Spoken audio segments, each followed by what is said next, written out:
Now question number 3rd of exercise 13.2.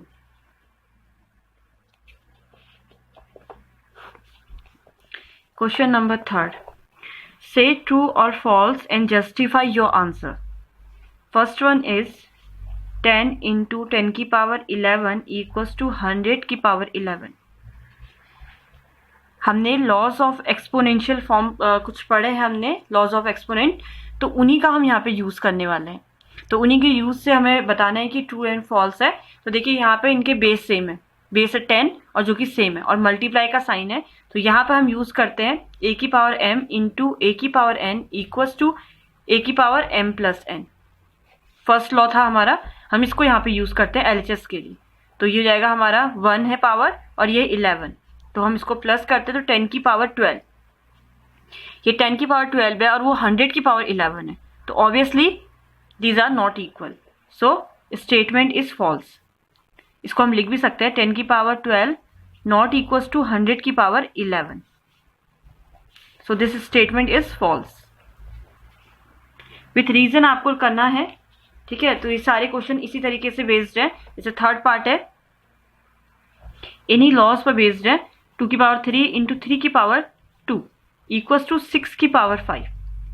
अब देखिए इसको तो हम ये 6 की पावर 5 लिख नहीं सकते, बट अब इसको हमें सॉल्व करना पड़ेगा क्योंकि इस केस में ना तो हमारे बेस इक्वल है और ना ही पार्ट्स इक्वल है, दोनों डिफरेंट डिफरेंट है. तो ऐसे केस में हमें सॉल्व ही करना पड़ेगा इसको. तो 2 की पावर 3 2 इंटू 2 इंटू 2 और 3 की पावर 2.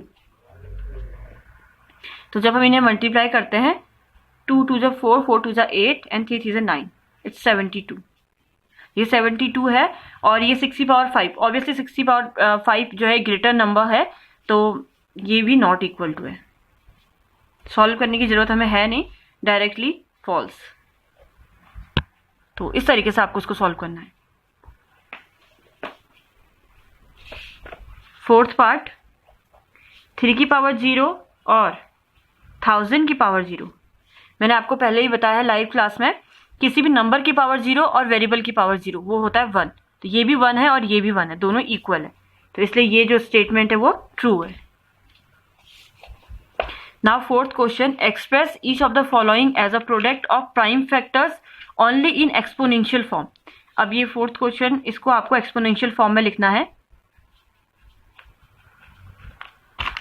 तो इसके लिए हम फाइंड करते हैं इनके फैक्टर, इनके प्राइम फैक्टर. सो पहले हम 108 का फाइंड करते हैं. 2 5 जा 10 2 4 जा 8, देन 2 2 2 जा 4 2 7 जा 14, देन 3 अगेन 3 3 1 जा. Now we find 192 factor. 2 9 जा 18 2 6 जा 12, then 2 2 4 जा 8 2 8 जा 16, then 2 24 time, then 2 12 2 6 2 3 and again 3 1. तो पहले हम सबको लिख लेते हैं. इसके हमारे फैक्टर हैं 2 इंटू 2 इंटू 3 इंटू 3 3 टाइम, और 192 के हमारे हैं, ये तो है हमारा 108 के, और 192 के हैं 1 2 3 4 5 6 6 टाइम 2 1 2 3 4 5 एंड 6 एंड 3. अब हम इन्हें काउंट करते हैं और एक साथ लिखते हैं. 1 2 3 4 5 6 7 8, 2 की पावर 8 इंटू 3 की पावर 1 2 3 4. तो इस तरीके से हमें इसे एक्सपोनेंशियल फॉर्म में लिखना है. बहुत इजी वे है. सबसे पहले हमें प्राइम फैक्टर्स फाइंड करना है जो भी नंबर्स हमें गिवन है, और हम इनको अलग अलग फाइंड करते हैं क्योंकि मल्टीप्लाई करके फाइंड करेंगे, आना तो सेम है बट हमारी कैलकुलेशन बढ़ जाएगी. तो हमें पहले इसके अलग से फाइंड कर लो, फिर उन्हें कंबाइन करके लिख देना है. इसमें ऐसा भी हो सकता था, पहले हम इसको यहाँ पर लिख लें 2 की पावर 2 और 3 की पावर 3. इसको लिख लें 2 की पावर 6 एंड 3 की पावर 1, फिर हम दोनों को प्लस करें. तो वो भी ठीक है, बट ये भी ठीक मेथड है. तो ये ज़्यादा ईजी आप लोगों के लिए ये रहेगा. तो इसी में एक हमारा है 729 एंड 64. Third part 729 64. तो इसमें पहले 729 के फाइंड करते हैं फैक्टर्स, प्राइम फैक्टर्स.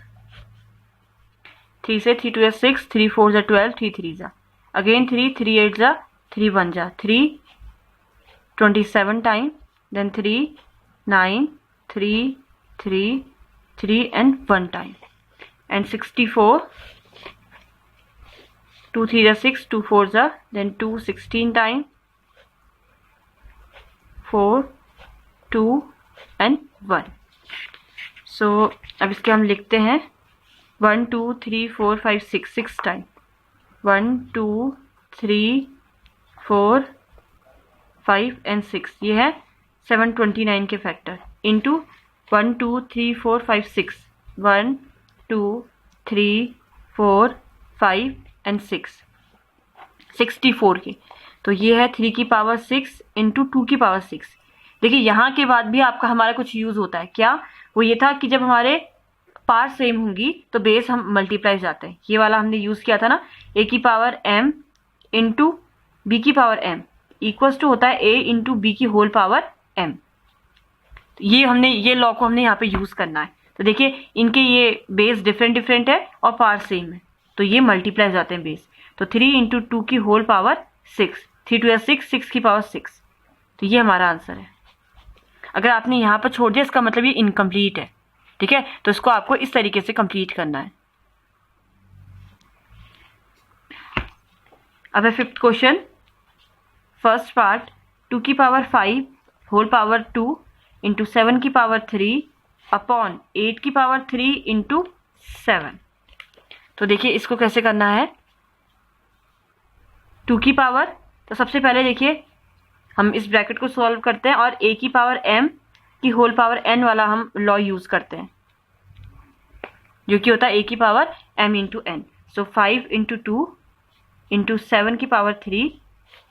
अब 8 की पावर 3 है तो 8 को हम 2 के टर्म्स में लिख सकते हैं 2 की पावर 3, राइट. 2 2 जा 4, 4 2 जा 8 होल पावर 3. तो ये हमने 8 को लिखा है 2 की पावर 3, इसमें कंफ्यूज ना हो. और ये लिखने का मेन रीजन यही है कि हमारे पास 2 की पावर वाला है तो बेस सेम होने चाहिए, तो सॉल्व करने में हमारे लिए आसान रहेगा.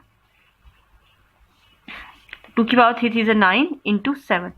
अब देखिए अब बेस सेम है, 2 की पावर 10, 2 की पावर 8 और डिवाइड में है, तो कौन सा लॉ हम यूज करेंगे? Second law. a की power m divided by a की power n equals to a की power m minus n.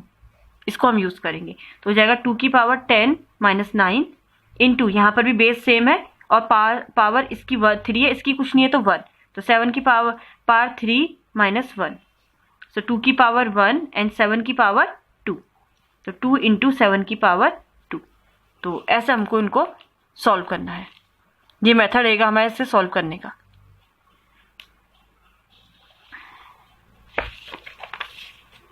Now third part. 3 की पावर 5 इंटू 10 की पावर 5 इंटू 25 होल अपॉन 3 की पावर 7 इंटू 6 की पावर 5. तो देखिए इसे हमें सॉल्व करना है. तो डिफरेंट मेथड है हमारे पास. ठीक है, हम ये भी कर सकते हैं. सबसे पहले हम सबको ओपन कर ले, जैसे मैंने फर्स्ट वाला क्वेश्चन बताया, इसको हम थोड़े डिफरेंट मेथड से करते हैं. फर्स्ट वाले में मैंने एक्सपोनेंशियल फॉर्म का यूज ज़्यादा किया है और इसमें हम एक्सपेंड करने का यूज ज़्यादा करेंगे. ठीक है, इसको मैं देखो 3 की पावर 5 है, इसको मैं 5 टाइम ओपन कर रही हूँ. 1 2 3 4 एंड 5. 10 को 5 टाइम 1 2 3 4 एंड 5. 25 ऐसे ही रहेगा एज इट इज. फिर हम 5 को ओपन करते हैं 7 टाइम 1 2 3 4 5 6 एंड 7 और 6 को ओपन 1 2 3 4 5 टाइम. ठीक है, तो ये हमारा हमने सबको एक्सपेंड कर लिया है. तो जिसको एक्सपोनेंशियल फॉर्म जिस स्टूडेंट को समझ में नहीं आया या उसको यूज करने में दिक्कत हो रही है तो क्वेश्चन को छोड़े नहीं. ये सिंप्लीफाई आप इस मेथड से भी कर सकते हैं, पूरे क्वेश्चन को एक्सपेंड करके. ठीक है, मैंने 3 को 5 टाइम एक्सपेंड कर लिया, 10 को 5 टाइम, 25 एज इट इज ऐसे रहा. फिर हमारा 5 को हमने 7 टाइम ओपन किया और 6 को हमने 5 टाइम ओपन किया. अब हम देखते हैं कि कौन से नंबर कैंसिल हो सकते हैं. जैसे 3 है, 3 2 6, 3 2 6, 3 2 6, 3 2 6 एंड 3 2 6. तो ये ओपन हो सकते थे तो हमने इसे कैंसिल कर लिया. ठीक है, अब 5 2 10, 5 2 ज़ा 10, देखेंगे कोई भी नंबर मिस ना हो। 5 2 ज़ा 10 एंड 5 2 ज़ा 10। देखिए 1 2 3 4, 1 2 3 4 एंड 5 5, ठीक है। फिर 5 5 ज़ा 25 एंड 5 5 ज़ा 25। तो ये हमारा पूरा कैंसिल हो चुका है। सॉरी 5 5 ज़ा 25 एंड 5 1 ज़ा 5। तो हमारे सारे नंबर कैंसिल हो गए, तो कुछ नहीं बचा, इसका मतलब 1। 0 नहीं, इसका मतलब होता है 1, ठीक है। आप लोग 0 भी कर देते हैं बहुत बार, तो इसका मतलब कुछ नहीं बचा, तो 1 टाइम इट मीन्स 1। तो इस तरीके से हम इसको आप ओपन कर सकते हैं। और देखिए सब पूरा कैंसिल हो चुके हैं, और कैसे कैंसिल किया मैंने 1 बाय 1 आपको दिखाया है, तो कंफ्यूज ना हो कि किससे किसको कैंसिल करें। पहले 5 से आप 10 को भी कैंसिल कर सकते हैं, फिर 6 से 2 ये 3 से 6 को कैंसिल कर सकते हैं, तो आपकी मर्जी है। तो इस तरीके से हमारे इस क्वेश्चन को हम ऐसे भी सॉल्व कर सकते हैं, simplify. So rest parts are your homework. Thank you.